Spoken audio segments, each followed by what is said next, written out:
بسم اللہ الرحمن الرحیم۔ السلام علیکم محترم ناظرین و سامعین، آپ سن رہے ہیں الاؤ، جس کے مصنف ہیں محترم طارق اسماعیل ساگر صاحب، اور میں ہوں ڈاکٹر محمد انیب سلیمی۔ تو آئیے بڑھتے ہیں کہانی کی جانب۔ میرا نام نجمہ ہے، مجھے پہچان لیجئے۔ آج میں اپنے ماضی کے مہنجے داڑوں پر بیٹھی اپنے منتشر ذات کی کرچیوں کو مجتمع کر رہی ہوں، اور مستقبل میرے سامنے زہریلے ناگ کی طرح پھن پھلائے کھڑا ہے۔ تو میرے ذہن میں رہ رہ کر ایک سوال سر اٹھاتا ہے کہ میری تخلیق کے بغیر کارخانہ قدرت کے نظام میں آخر کیا کمی رہ جاتی؟ میری ماں مجھے بتایا کرتی تھی کہ میں وقت پیدائش مرتے مرتے بچی تھی، اور یہی میرا سب سے بڑا المیہ ہے۔ جی ہاں، مانیے بعض لوگوں کا زندہ رہ جانا بہت بڑا المیہ بن جاتا ہے، جیسے بعض لوگوں کا مر جانا۔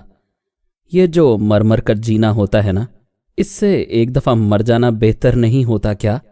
میں وہ ناگن ہوں جو سب سے پہلے خود اپنے زہر کا شکار ہوئی۔ میں نے خود ہی اپنے آپ کو ڈس لیا۔ بڑا عجیب سا لگتا ہے یہ سب کچھ۔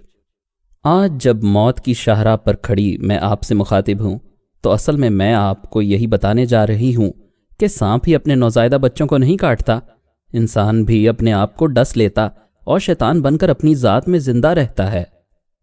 ایک مرتبہ نوید نے مجھ سے کہا تھا، تمہارا انجام اتنا بھیانک ہوگا کہ اس کے ذکر سے تم پر لرزہ طاری ہو جائے گا۔ تم مرو گی نہیں، زندگی کا جہنم بھگتنے کے لیے تمہاری عمر لمبی ہوتی چلی جائے گی۔ تم چلا چلا کر موت مانگو گی اور موت تم سے منہ موڑ لے گی۔ آج میں رو رو کر موت کی التجائیں کرتی ہوں، نہیں آتی۔ اچھا ہے، اس لیے کہ میں مر جاتی تو یہ کہانی آپ کو کون سناتا؟ میرا جنم ایک نیم مذہبی نیم دیہاتی گھرانے میں ہوا۔ میرے گاؤں کو مضافاتی علاقہ کہہ لیجئے۔ شعور کی آنکھ کھلی تو والد کو ایک سرکاری دفتر میں کلرکی کرتے پایا۔ وہ ٹرین پر دفتر جایا کرتے اور واپس آیا کرتے تھے۔ 8ویں جماعت تک میں نے تعلیم گاؤں کے اسکول میں ہی حاصل کی تھی۔ پھر یکا یک ایک روز ہمارے والد نے ہماری گاؤں سے شہر کی طرف ہجرت کا اعلان کر کے ساری برادری کو شش و پنج میں مبتلا کر دیا۔ نیاز محمد، عقل کر، کیوں ماں باپ کی جنم بھومی چھوڑ کر شہر جا رہا ہے؟ اللہ رکھے، یہاں تجھے کس شے کی کمی ہے؟ گھر بار، ڈھور ڈنگر کیا نہیں ہے تیرے پاس؟ کیوں نہ شکرا ہوتا ہے تو؟ میرے تایا جی نے والد کو سمجھایا، بھائی جی اپنے معاملات میں خود زیادہ بہتر سمجھتا ہوں۔ انہوں نے تایا جی کو ایک ہی جواب سے لاجواب کر دیا، بیٹا اس دن کو پچھتائے گا، باز رہ۔ دادا باپ بولے، جب میں آپ کے پاس مانگنے آؤں گا تو آپ انکار کر دیں مجھے کچھ دینے سے۔ والد نے ان کی سفید داڑھی کی شرم بھی نہ رکھی۔ کمال ہے، اب ہمیں اپنی برائی بھلائی سوچنے کا حق ہی نہیں۔ امی جنہیں اس خبر سے بے حد خوشی ہوئی تھی، ان کی تو دیرینہ خواہش بر آئی تھی، قریب ہی سے بولی، بیٹی ہوش کر، کیوں تم لوگ اپنی بربادی پر تلے بیٹھے ہو؟ دادا ابو نے انہیں سمجھانا چاہا۔ جواب میں امی نے حسب معمول انہیں وہ بے نکت سنائی کہ بیچارے چپ چاپ واپس چلے گئے۔ والد صاحب اس دوران میں کان اور آنکھیں بند کیے وہاں موجود رہے۔ یہ ان کی عادت تھی کہ امی کی کسی بد زبانی کا بھی نوٹس نہیں لیا کرتے تھے۔ خدا جانے ان لوگوں کو ہم سے اتنی کیوں دشمنی ہے۔ بھائی میری مرضی، میں چاہے جہنم میں جاؤں، اپنا برا بھلا میں نے سوچنا ہے، انہیں کیا پینڈو بناؤں گا؟ ان کے جاتے ہی والد اونچی اونچی آواز میں بولنے لگے، وہ امی کے حکم پر ہمیں شہری بنانا چاہتے تھے۔ نیاز محمد، اب سمجھ آ گئی، اب تو نے اپنے کانوں سے سن لیا سب کچھ۔ میں نہ کہتی تھی یہاں میرا گزارا نہیں، میرا خدا جانتا ہے جس طرح میرے دن یہاں گزرتے ہیں۔ امی موقع ہاتھ سے خالی کیوں نہیں جانے دیتی؟ میں کوئی دودھ پیتا بچہ نہیں زورا، سب سمجھتا ہوں، آج تک بڑوں کے احترام میں چپ رہا ہوں۔ والد نے گہر فشانی کی اور امی نے ہماری طرف فاتحانہ انداز سے دیکھا۔ سب کچھ ان کی خواہشات کے مطابق ہو رہا تھا۔ ماں، کتنا تقدس ہے اس لفظ میں، لیکن مجھے کہنے دیجئے کہ بعض مائیں ڈائن بن جاتی ہیں۔ جی ہاں، ڈائن، جو اپنے ہی بچوں کو کھانے پر تل جاتی ہیں۔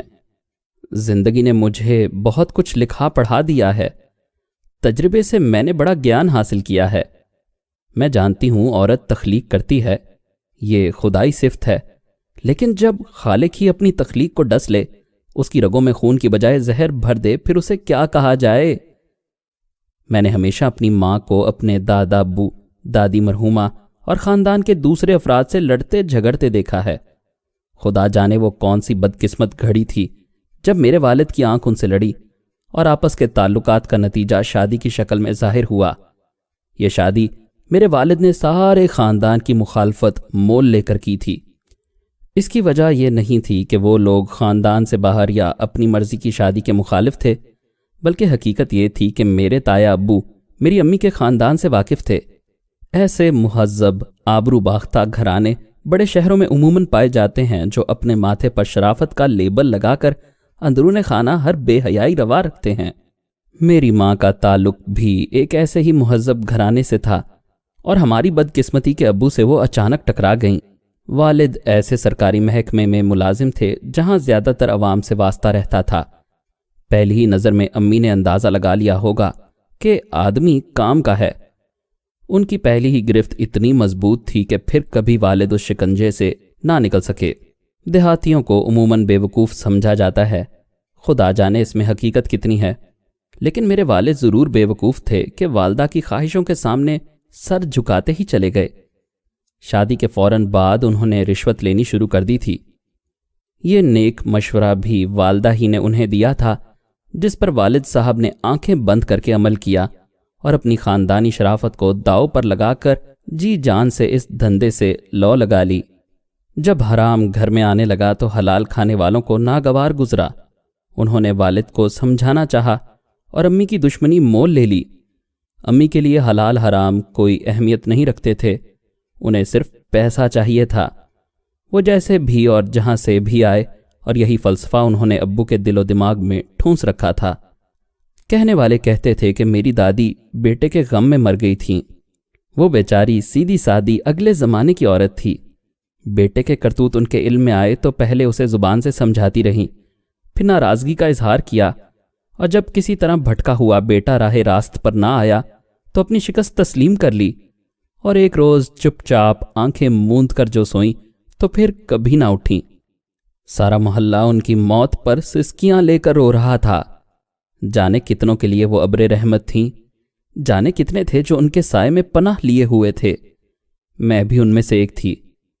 میری پرورش بچپن میں میری دادی نے کی تھی، اس میں ذرا سا مبالغہ نہیں۔ انہوں نے مجھے اپنی بیٹی بنا رکھا تھا اور امی کی ناراضگی مول لے کر میری پرورش کرتی رہیں۔ ان کی مہربانی ہی سے میں گھر پر قرآن پاک پڑھ سکی۔ اگر معاملہ امی کے ہاتھ میں ہوتا تو میں بہت دیر بعد جو کچھ بنی وہ بہت پہلے ہی بن چکی ہوتی۔ یہ میری دادی کی ذات تھی جو میری ماں کی پھیلائی برائی اور میرے والد کے درمیان اتنے طویل عرصے تک دیوار بنی رہی۔ ان کی زندگی میں معاملہ والد کے رشوت لینے تک ہی رہا۔ دادی کے مرتے ہی امی کو اپنے برسوں پہلے دیکھے خواب حقیقت بنتے دکھائی دیے اور ان کی دلی مراد بر آئی۔ ان کے دیرینہ عزائم اور ہمارے درمیان اگر کوئی دیوار تھی تو وہ ہماری دادی اماں تھیں۔ جیسے ہی وہ اٹھیں امی کے شیطانی منصوبے بھی انگڑائی لے کر بیدار ہو گئے۔ دادی کے مرتے ہی امی نے فوراً اپنے منصوبے پر عمل کیا اور اس کا آغاز 5 وقت نماز پڑھنے سے ہوا۔ دادی کی زندگی میں انہوں نے کبھی دادی کو تعظیم سے بلانا گوارا نہ کیا۔ ان کی پیٹھ پیچھے جہاں موقع ملا ان کی برائی کی، لیکن ان کے فوت ہوتے ہی ان کی تعریفوں کے پل باندھنے لگی۔ امی کے رویے کی اس تبدیلی نے سب کو حیران کر دیا۔ اصل میں یہ سب کچھ اس منصوبے کا حصہ تھا جس پر امی عمل پیرا ہونے جا رہی تھیں۔ میری پیدائش کے 2 سال بعد چھوٹی بہن پیدا ہوئی۔ والدہ نے ابو کے دل میں یہ بات بٹھانی شروع کی کہ یہاں دیہات میں رہ کر ہم لڑکیوں کو جہنم میں جھونکنے کے علاوہ اور کیا کارنامہ انجام دیں گے۔ اپنے حصے کی جائیداد کے پیسے لو اور شہر میں مکان بنا لو، نہ یہاں رہیں گے نہ بچیوں کی تربیت پر برا اثر پڑے گا۔ امی کا تعلق چونکہ شہر سے تھا اور انہوں نے ابو کے ساتھ شادی کے بجائے سرمایہ کاری کی تھی، اب حساب کتاب چکانے کا وقت آ چکا تھا۔ جس روز والد نے ان کی ہاں میں ہاں ملائی مجھے بہت دکھ ہوا۔ وہ گھر جس میں میں نے جنم لیا میرے خون میں رچ بس گیا تھا، یہاں سے جدائی کا تصور بھی نہیں کر سکتی تھی۔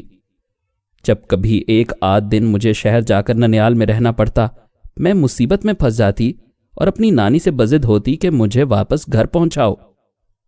اس کی وجہ خدا نخواستہ یہ نہیں تھی کہ ہمیں شہر سے وحشت تھی، بلکہ امی کا خاندان تھا۔ جہاں کھلے بندوں ایسی اخلاق سوز گفتگو اور حرکات کی جاتی تھیں جن کا میں عام حالات میں تصور بھی نہیں کر سکتی تھی۔ اس وقت میرے ذہن میں صرف یہی بات آئی کہ امی یہ سب کچھ صرف ان لوگوں سے علیحدگی اختیار کرنے کے لیے کر رہی ہیں، کیونکہ ان کے شہری مزاج کی وجہ سے کبھی ان کی کسی سے نہ بن سکی، بلکہ دادی کی زندگی کے آخری ایام میں تو یہ نوبت آ گئی کہ کوئی امی کے منہ لگنے کو تیار نہ ہوتا تھا۔ ہمارے ہاں ہمارا ایک ماموں اکثر آتا رہتا تھا۔ دادی کی وفات پر جب وہ آیا تو اس کے ساتھ ایک پیر صاحب بھی تھے، جس کا تعارف اس نے ہمارے گھر والوں سے اپنے مرشد کی حیثیت سے کروایا تھا۔ پہلے ہی روز مجھے اس شخص میں چھپی خباثت اس کی چھوٹی چھوٹی آنکھوں سے جھانکتی نظر آ گئی تھی۔ اس کے بعد ان پیر صاحب کا آنا جانا اکثر ہمارے گھر لگا رہتا تھا۔ یہ دادی مرحومہ کی تربیت کا فیض تھا۔ پہلے ہی روز سے یہ نام نہاد پیر میری نظروں میں کھٹکنے لگا تھا۔ والد کو اس نے 2-4 کرشمے دکھا کر اپنا گرویدہ کر لیا تھا، اور اس کے تعویذوں کی برکت سے والد صاحب 1-2 مرتبہ رنگے ہاتھوں گرفتار ہونے سے بچے تھے، جس کے بعد سے تو وہ بس پیر صاحب ہی کے ہو کر رہ گئے تھے۔ جس روز والد نے امی کے گاؤں بدر ہونے کے فیصلے پر صاد کیا، اس روز میں نے ماں کو پیر صاحب کے پاؤں چھوتے دیکھا۔ میاں جی، آپ کے تعویذوں کی برکت سے آج میرا سویا مقدر جاگا ہے۔ انہوں نے بڑی عقیدت سے دودھ کا گلاس پیر کو پیش کرتے ہوئے کہا۔ میں نہ جانے کیوں وہاں چھپ کر کھڑی تھی۔ اس لمحے میرے لاشعور میں کیا تھا، یہ میں آج تک سمجھ نہیں پائی۔ شاید کوئی وسوسہ، کوئی وہم، شک، یا پھر وہ خوف جس کی تصدیق کرنے کے لیے میں نے یہ غیر اخلاقی حرکت کی تھی۔ میں کچھ نہیں کہہ سکتی۔ اس روز مجھے علم ہوا کہ میری والدہ اس بدماش پیر سے الٹے سیدھے تعویذ لے کر ابو کو پلاتی رہی ہے۔ یہ میرے لیے کوئی غیر معمولی بات نہیں تھی، کیونکہ ایسے واقعات ہمارے دیہاتوں میں آئے روز سننے دیکھنے کو ملتے رہتے تھے۔ ہم بھی خاصے ضعیف العقیدہ لوگ تھے اور ایسے نام نہاد پیروں کا شکار رہتے تھے۔ یہی وجہ ہے کہ کسی نے اس پیر پر شک نہ کیا، بلکہ اس کی خدمت میں ہی جتے رہتے۔ یقین مانے، اس روز مجھے اپنی ماں کے رویے سے الجھن ہونے لگی۔ نہ جانے وہ ابو کو کیسے تعویذ پلا رہی تھی۔ شاید اس وقت میں کھل کر اس بات کا اظہار نہ کر پائی۔ ایک 12-13 سال کی لڑکی جس کی پرورش دیہاتی اور مذہبی قسم کے ماحول میں ہوئی ہو، کبھی ایسی گھٹیا سوچ کا تصور بھی نہیں کر سکتی۔ لیکن اس روز کسی نادیدہ ہستی نے چپکے سے میرے کانوں میں کہا کہ یہ ماں نہیں، صرف عورت ہے، عورت۔ اور جب عورت اپنے تقدس ماب رشتوں سے ناتا توڑ کر صرف عورت بنی رہے تو وہ خطرناک عورت بن جاتی ہے۔ جی ہاں، ایسی عورت جس پر دنیا کے تمام مذاہب شک کرتے ہیں، جو باعث فساد کہلاتی ہے۔ اپنی ماں کے متعلق کیے گئے اس فیصلے کو شاید میرے شعور نے اس وقت تسلیم نہیں کیا تھا۔ اس کی وجہ تو آپ جان ہی گئے ہوں گے۔ جی ہاں، میری دادی مرحومہ کی تربیت، جنہوں نے مجھے بہت عرصہ پہلے یہ سکھایا اور سمجھا دیا تھا کہ والدین کا ہر صورت احترام کرنا ہے، وہ کیسے ہی کیوں نہ ہوں۔ خبردار، کبھی ان کے سامنے اونچی آواز سے نہ بولنا۔ اور میں نے اپنی دادی کی بات کو حرز جاں بنا لیا تھا۔ جب میرے والد کسی طرح اپنا فیصلہ بدلنے پر رضامند نہ ہوئے اور بضد رہے کہ انہیں ان کے حصے کی جائیداد بیچنے کی اجازت دی جائے، کیونکہ وہ ہماری موروثی جائیداد تھی، تو میرے والد سے زیادہ اس کی قانونی حیثیت اور کون جان سکتا تھا۔ وہ جانتے تھے کہ بادلے ناخواستہ ہی صحیح دادا جان یہ مطالبہ تسلیم کرنے پر مجبور ہیں۔ دادا نے ان کے حصے کی زمین کی قیمت اس وقت انہیں ادا کر دی، لیکن ساتھ ہی کہہ دیا کہ نیاز محمد، آج سے تم ہمارے لیے مر گئے۔ میرے دادا اپنے قول کے پکے تھے۔ مرتے دم تک والد کو منہ نہ لگایا اور مرتے وقت وصیت کر دی کہ نیاز محمد میرے جنازے کو ہاتھ نہ لگائے۔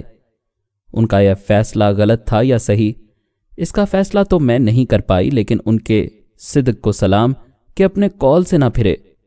ماموں نے شہر میں مکان ہمارے لیے پہلے ہی تاڑ رکھا تھا۔ یہ ہمارے ننیال کے محلے کا ہی ایک خالی مکان تھا جو امی کے لیے ان لوگوں نے کرائے پر حاصل کر لیا تھا۔ جس روز میں دادا سے جدا ہوئی، میرا کلیجہ غم سے پھٹا جا رہا تھا۔ میں سسکیاں لے کر رو رہی تھی اور امی کا غصہ آسمان کو چھو رہا تھا۔ وہ ہمیشہ اس بات کی شاکی رہیں کہ میں ننیال کی بجائے ددیال کے نزدیک ہوں۔ انہوں نے مجھ روتی بلکتی کو کھینچ کر دادا سے الگ کیا اور ابو کے دفتر کی اس ویگن میں دھکیل دیا جو ہمیں لے جانے آئی تھی۔ اپنے پیاروں سے یہ میری آخری ملاقات تھی۔ اس کے بعد حالات نے پھر کبھی مجھے ان سے ملنے نہ دیا۔